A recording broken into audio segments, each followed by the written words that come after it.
Votre enfant de 3 ans se réveille à nouveau la nuit? Il était pourtant dormant comme une marmotte depuis des mois.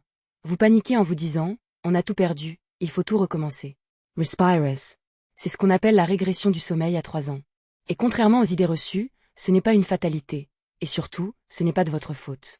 Qu'est-ce que c'est exactement? Vers 3 ans, le cerveau de votre enfant vit une petite révolution cognitive et émotionnelle. Il commence à comprendre des concepts abstraits. Le temps qui passe, l'absence, l'identité propre. Son imagination explose, et avec elle, les peurs nocturnes. Les cauchemars apparaissent. Le monstre sous le lit devient très réel pour lui. Le sommeil en prend un coup. Combien de temps ça dure? En général, de 2 à 6 semaines. Pas des mois. Ça peut paraître une éternité quand on est épuisé, quand on n'a pas dormi plus de 4 heures d'affilée depuis 10 jours. Mais c'est un passage, pas une règle permanente. Le sommeil reviendra. Pourquoi maintenant? L'été est une période charnière. Fin de la crèche, vacances, changement de lit, début de la propreté. Toutes ces transitions bousculent le rythme de l'enfant. Le sommeil est le premier à en pâtir, parce qu'il est le plus fragile, le plus sensible au changement. Voici 4 gestes qui aident vraiment. Pas des recettes magiques.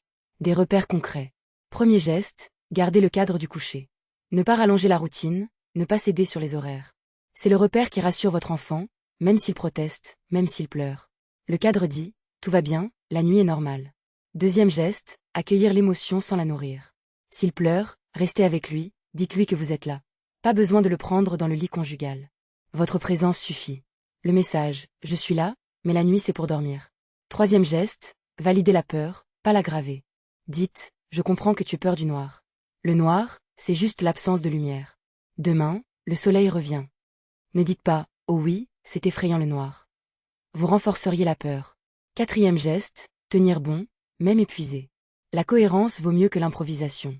Si vous cédez une nuit sur 3, le cerveau de l'enfant confirme que la nuit est anormale. Le cadre doit tenir. Ce qu'il faut retenir, vous n'avez rien fait de mal. Votre enfant grandit. La régression est le signe d'un développement normal, pas d'un problème. Le cerveau se réorganise, et le sommeil en paie le prix temporairement. Respirez, tenez le cadre, et ça passe. Vous êtes un bon parent. Même épuisé.